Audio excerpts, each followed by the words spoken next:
Hi, and welcome to ADHD-Friendly. I am Patty, an ADHD and executive function coach, and I am here to support you to thrive more and struggle less with your ADHD. That is our mission here at ADHD-Friendly. This is episode 241, and I'm going to kick it off with a phone call celebration.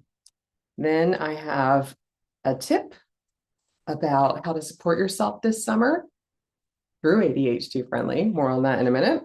And our main topic today is ADHD friendly summer planning, 5 strategies to design the summer of your dreams.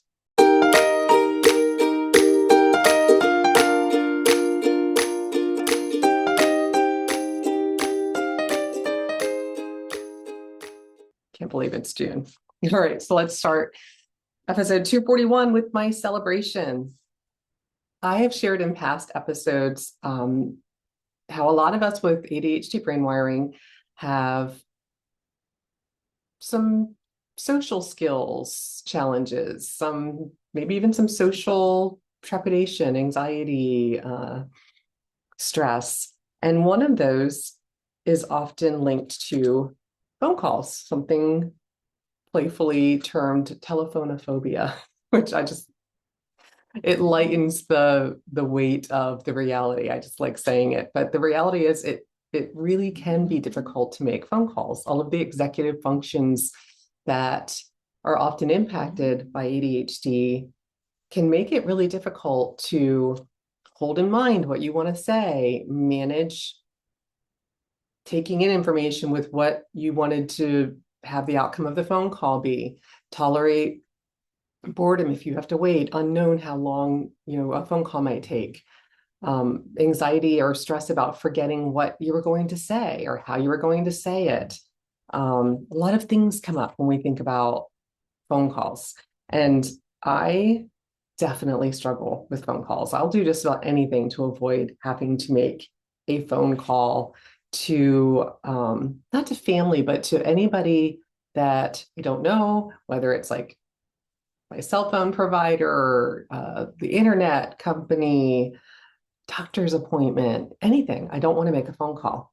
So my celebration is that I got a manicure, which is a celebration in and of itself. But my last manicure lasted 4 weeks without any chips. So I wanted to go back to the same person that had done my nails that time, because I noticed that when she does my nails, they do tend to last longer. I get a no chip variety, and it's nice if it doesn't start, kind of coming up and chipping a week or 10 days into it, because it's kind of like a splurge for me to get them done. And I like them to last a long time. And they lasted 4 weeks through chores, gardening, lots of digging in the dirt, which typically they never last through. And there's no way to do this online. I can only schedule an appointment online with it just says technician. It doesn't give me a choice. And in order to book the same person, I knew I was going to have to call. And I did that. And I got them done yesterday. So my celebration is I called, got them done by the person I wanted to get them done by. And it felt really good to make the call, not making the call, but to have the call done, and knowing I was able to look forward to having my appointment with the person that I wanted to do my nails, instead of hoping that that's who I got. I made sure it was who I got by making a phone call.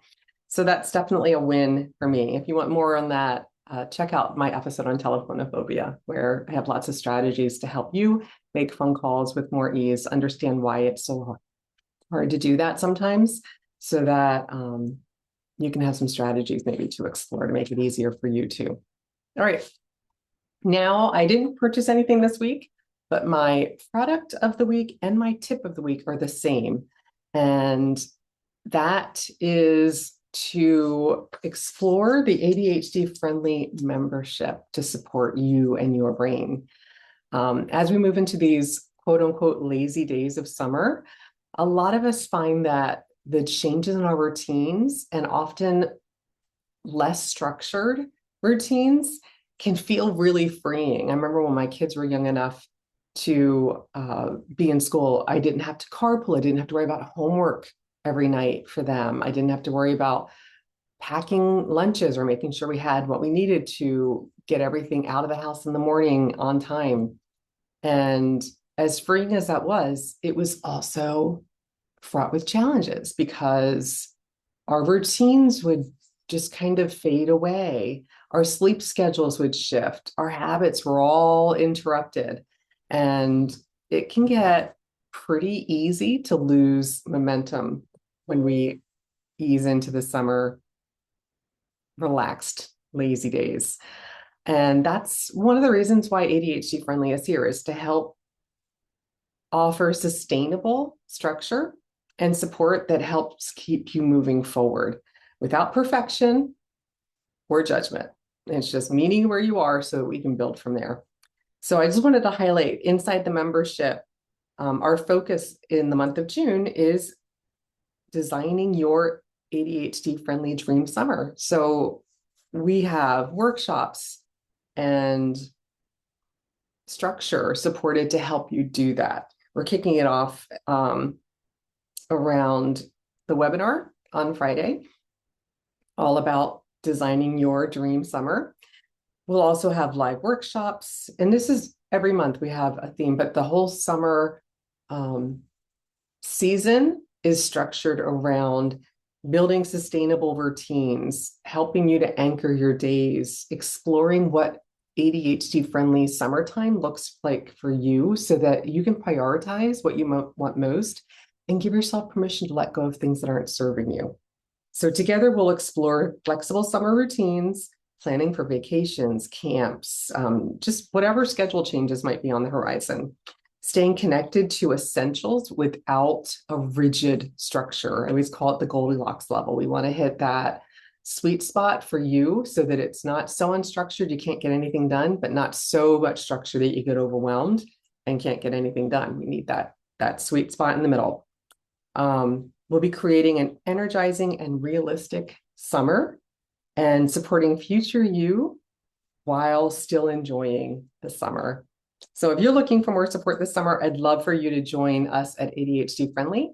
Check out ADHDfriendly.com for more information. All right, now to our topic for today, and it is about designing an ADHD friendly summer, how to plan for it. So I'm going to share some different ways to design the summer of your dreams with 5 strategies that can help you do just that. So my summers used to have such a consistent pattern where I was so stinking excited to have the kids out of the school. I have 4 kids, a couple of different years there. They were in 4 different schools, and I had like one in elementary school, one in middle school, one in high school, 2 in high school, but they went to different high schools. So literally trying to keep up with things was unbelievably overwhelming. And I just loved so much the end of the school year where I just was like, okay, I have like a little like break to not have to keep up with so many things. But while I loved that, I learned that the trick to having a summer that felt good overall was to have enough structure to hold us together without losing, kind of like that there's so much open space, we don't know what to do with it. So it was about creating structure and a predictable rhythm that supported our executive function skills. Even though I didn't know that's what I was doing at the time, I didn't have that terminology. That's literally what I realized we needed and what I needed to create for our family to enjoy the summer months. Because summer brings schedule changes. So if you have kids, unless they're on like a year-round schedule, they're out of school. Maybe they have camp, maybe they have, different things going on. Maybe you're planning family vacations, maybe you're traveling somewhere in country, out of the country, long weekends. There's also the change in daylight hours. The days feel so long and the light is, earlier and later, so it can disrupt our sleep routines. We might have flexible work schedules. Maybe you have, half day Friday, or you're working longer Monday through Thursday to have every Friday off. I know there's a lot of variety in the summer months.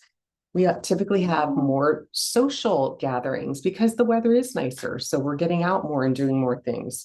All of this can feel very novel and exciting to our brain, but ADHD brains depend on routines to lessen that mental load.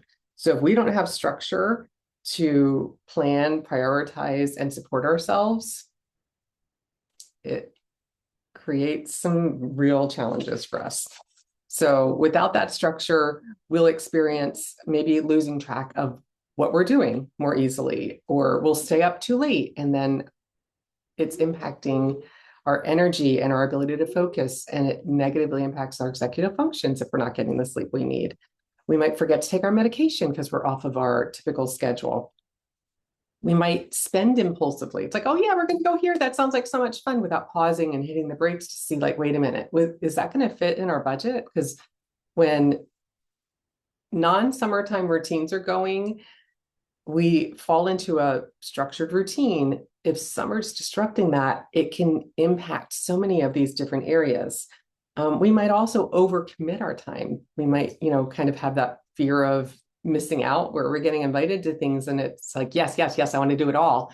And then we're burnt out because we've overcommitted.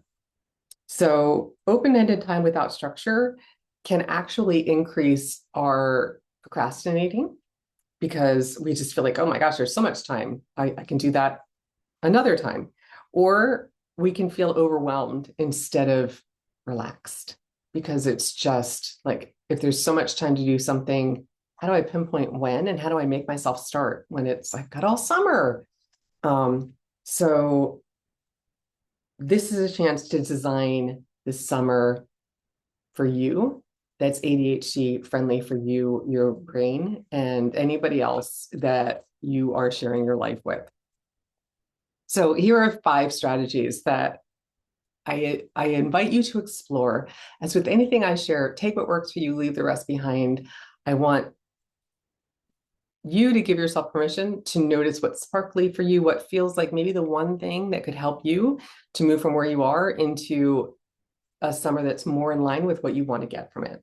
All right, so number 1 is look at anchor habits to maintain. So instead of trying to keep everything in place, so if you have maybe like a bunch of family members that are having a different routine, if you have kids that are out of school and you no longer have the carpool routine and all of these things that forced you up and out in the morning, maybe just look at what are maybe 1, 2, maybe 3 or 4 at the most anchor routines, anchor habits that can really help keep you grounded.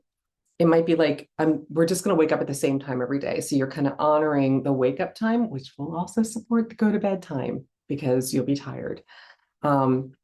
If you exercise in the morning, maybe keeping that in place. Going for a walk at the same time every day, looking at the calendar every day at the same time, medication routine, just identify these are like the anchor things. These are the things, if I'm not doing them, the day's untethered. I literally think of those parachutes we used to use in gym class, where all the kids would hold one of the little tethers and hold it down. And if anybody lets go, it the little pieces start flying away in the wind. So think, how many anchors do you need to kind of pin down your day enough where you're not floating around in space? You have enough structure to hold you down so you can keep moving forward. So think of it as your minimum viable structure, just enough to keep you going. Again, that Goldilocks level. Second strategy, define your summer rhythm. So we don't want to expect too rigid of a schedule. Rigidity is something that will resist. So we want to look at, what does your rhythm look like? Creating that flexible framework to navigate within. So it might be like, in the morning, every morning I do this. And it might be like the one priority task for the day, the one thing that has to get done. In the afternoon is our social or outside time. Evening might be kind of wind down, reset time. If you have kids, it might be looking at the days of the week to create structure around. So if they are not enrolled in camp and you're trying to keep them occupied, it might be, okay, we have playgroup with friends on Monday. On Tuesday, we have an arts and crafts project. On Wednesday, we go to the library. On Thursday, we go to the pool. On Friday, we go to the movies, or we have movie day with popcorn at home. Whatever it is, look at what would work for your family so that you're creating structure that's repeatable, that you don't have to get up every day and decide, what are we doing today? What's going on? Give yourself that rhythm of the summer that you can lean into and look forward to. My dogs are in here hanging out, so if you can hear them, that's what it is. All right, third strategy. This is a big one because it really does impact our brain.